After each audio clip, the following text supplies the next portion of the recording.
అసలు డ్రగ్స్ ఎప్పుడు వచ్చాయి, ఎందుకు వచ్చాయి, ఎలా వచ్చాయి అని క్వశ్చన్ వేసుకుంటే మానవ జీవితం పుట్టినప్పటి నుంచి డ్రగ్స్ ఉన్నాయి. ఎట్లా అంటే మానవ జీవితం పుట్టినప్పటి నుంచి జబ్బులు ఉన్నాయి.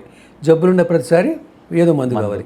అది ఆయుర్వేదమా, అల్లోపతి, న్యాచురల్, హోమ్, లేకపోతే ఇంట్లో చేసామా ఏమైనా కానీ they was there. So the drugs are as old as the life itself. అట్లా అయిపోయాయి. మనకి ఇండియాకి వచ్చేదానికి ఏమంటే మనం 1940లో యాక్ట్ వచ్చింది. 1940 అంటే ఇంకా అప్పుడు మనం బ్రిటిష్ రూల్స్లోనే ఉన్నాం. We are not independent India. అది ఎలా జరిగిందంటే first world war, second world war అయిన తర్వాత మనకి ఇండియా మొత్తం మీద కూడా మలేరియా డిసీజ్ చాలా ఎక్కువ వచ్చింది. ఆ మలేరియా డిసీజ్ని కంట్రోల్ చేయాలంటే సింకోన బార్క్ అని ఒకటి ఉంది. అది క్రూడ్ డ్రగ్, ఈ రోజు చెప్పండి క్రూడ్ డ్రగ్. ఆ చెట్టుకు బెరడుని తీసుకొచ్చి దాన్ని కషాయం చేసి పేషెంట్స్కి ఇచ్చేవాళ్ళు. దానిలో క్వినైన్ అని యాక్టివ్ ఇంగ్రీడియంట్ ఉంటుంది. అది యాంటీ మలేరియల్ డ్రగ్ అనమాట. అది తీసుకొచ్చేస్తే అప్పుడు చాలామంది మెడికల్ ప్రొఫెషనల్స్ చేస్తే they were not able to control the disease. అప్పుడు వాళ్ళు ఎందుకు రావట్లేదు, ఎందుకు కంట్రోల్ అవుతుందని చెప్పి కొంచెం సింహాలు చేశారు. చేస్తే వాళ్ళు తెప్పించుకున్న సింకోన బార్కు అది జెన్యూన్ కాదు, అడల్ట్రేట్ అని చెప్పి వాళ్ళు ఐడెంటిఫై చేశారు. అప్పుడు they have requested the government of the then government of British government of India to take some action on this. అప్పుడు ఇమీడియట్గాను ఒక కమిటీని అపాయింట్ చేశారు. ఆ కమిటీని ఏమంటే డ్రగ్ ఎంక్వైరీ కమిటీ అంటారు. Under the chairmanship of Ramnarayan Chopra, RN Chopra. ఆయన దీంట్లో చేశారు. ఆయనకి 3 months టైం ఇచ్చేసి కంప్లీట్గా అసలు రీజన్ కనుక్కోమన్నారు. ఆయన ఈ has gone through the entire country. ఇటు మెడ్రాస్ నుంచి అక్కడ దాకా అన్ని స్టేట్స్కి తిరిగి ట్రేడర్స్ని కలిశాడు, మ్యానుఫ్యాక్చరర్ని కలిశారు, డాక్టర్స్ని కలిశారు. అందరి దగ్గర ఎంక్వైరీ చేసింది. వాళ్ళకి తెలిసింది ఏమిటంటే ఇంపోర్ట్ అయిన డ్రగ్స్ చాలా బ్యాడ్ క్వాలిటీ ఉన్నాయి, అడల్ట్రేట్ ఉన్నాయి. అప్పుడు ఇండియాలో we are not manufacturing even 1% of drugs in India. Everything was imported, that too from British countries. ఇక్కడ బ్రిటిష్ కంట్రీస్ ఇంపోర్ట్ అయ్యేది. అప్పుడు ఏం చేశారంటే ఒక లా చేయాలని చెప్పి they made a law, bill చేశారు. దాన్ని అంటే to control, to regulate the import of drugs అని ఇచ్చాడు, టు ఇంపోర్ట్ అని. అప్పుడు స్టేట్ గవర్నమెంట్ వాళ్ళ కామెంట్స్ పంపిస్తే ప్రొవిన్షియల్ గవర్నమెంట్, అప్పుడు ప్రొవిన్షియల్ అనేవాళ్ళు, వాళ్ళు ఏమన్నారంటే నువ్వు ఇంపోర్ట్ చేసేదానికి క్వాలిటీగా ఉన్నది ఇండియన్గా కావాలి కదా, సో ఇంపోర్ట్ అండ్ మ్యానుఫ్యాక్చర్ రెండింటికి కంట్రోల్ పెడతామని అప్పుడు they made A bill, change the bill and they made N act in 1940. It's got to regulate the import, manufacture, sale and distribution of drugs. ఇక్కడ different words ఉంటాయి. Import అంటే సరే అందరికీ తెలుస్తుంది, ఎక్కడి నుంచి తెప్పించుకుంటున్నాం మనం. మ్యానుఫ్యాక్చర్ అంటే ఓన్లీ మ్యానుఫ్యాక్చర్ కాలేజీలో మనం చేస్తున్నాం, నేర్చుకునేందుకు. You don't require regulation on that. Manufacture for sale or distribution or consumption, ఈ వాటికి మాత్రం రెగ్యులేషన్స్ కావాలి అన్నారు. మొదట్లో డ్రగ్స్ మీదనే కంట్రోల్ పెట్టారు. డ్రగ్స్ యాక్ట్ 1940లో చేశారు. అప్పుడు ఏమన్నారు, దానిలో లైసెన్స్ లేకుండా మ్యానుఫ్యాక్చర్ చేయకూడదు అన్నారు. బాగానే ఉంది. లైసెన్స్ చేయాలంటే ఏం చేయాలి? సో దానికి ఒక ప్రొసీజర్ కావాలి. అందుకనంటే రూల్స్ 1945లో చేశారు. సో డ్రగ్ యాక్ట్ అనేది, డ్రగ్ యాక్ట్ 1945 అనేది స్టాట్యుటరీ యాక్ట్. అది ఈ రూల్స్ 1945 అనేది ఎలా చేయాలి, ఏం చేయాలి అంటే procedural law, it's a procedural law. అట్లా అయింది. So that's how it come. And ఈ రోజు కూడా ప్రతిరోజు అమెండ్మెంట్స్ వస్తూనే ఉంటాయి. అవసరాన్ని బట్టి మనం చేసుకుంటాం. డ్రగ్ యాక్ట్ అసలు పుట్టడమే అవసరాన్ని పట్టింది. దానంతటా కావాలని చేయలేదు వాళ్ళు. ఏదో అవసరం వచ్చింది, దీన్ని కంట్రోల్ చేయాలి, అందుకని పెట్టారు. అట్లా వచ్చేసాయి అనమాట డ్రగ్ యాక్ట్.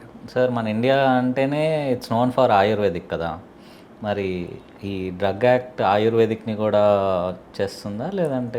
డ్రగ్ యాక్ట్లో ఆయుర్వేదిక్, హోమియోపతి, యునాని, టిబ్ అన్ని సిస్టమ్స్ ఉన్నాయి. బట్ సపరేట్ రూల్స్ ఉన్నాయి, సపరేట్ సెక్షన్. ఇప్పుడు మీరు ఆయుర్వేద అంటే చాప్టర్ 4A అంటారు, రెగ్యులర్ దాంట్లో చాప్టర్ 4 ఉంటుంది.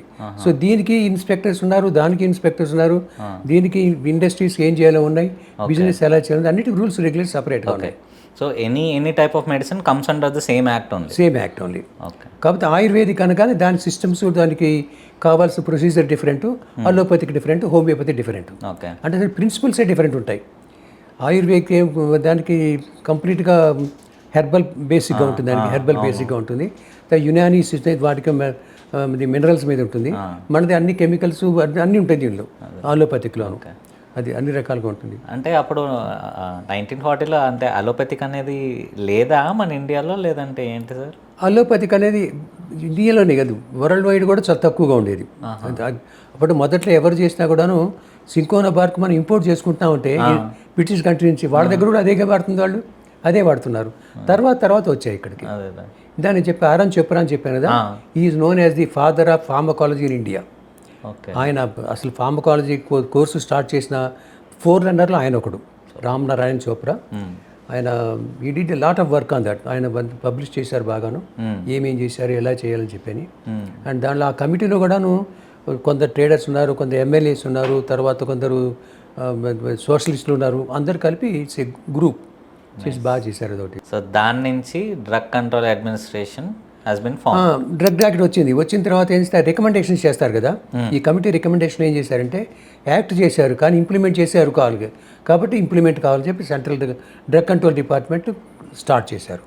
ఆ స్టార్ట్ చేసిన తర్వాత అన్ని సెంట్రల్ కాదు, అన్ని స్టేట్ కాదు, స్టేట్ వాళ్ళకి స్టేట్ గవర్నమెంట్నే వాళ్ళకు ఉన్నాయి.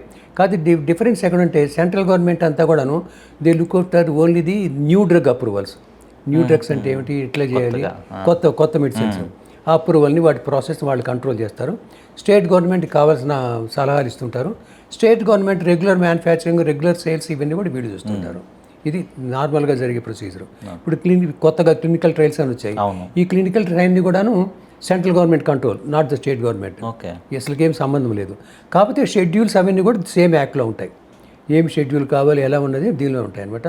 అందరికి వాళ్ళకి పవర్స్ ఇచ్చారు, నీకేం పవర్ కావాలి, నువ్వు ఇంతవరకు అని చెప్పి ఆ పవర్ ప్రకారం చేయాలి. సో ప్రతి స్టేట్లో ఒక డ్రగ్ కంట్రోల్ అథారిటీ అనేది ఉండాలి, డ్రగ్ కంట్రోల్ అథారిటీ ఉండాలి. స్టేట్ హెడ్ ఉంటాడు, దాని కింద హైర్ ఇన్స్పెక్టర్స్ ఉంటారు.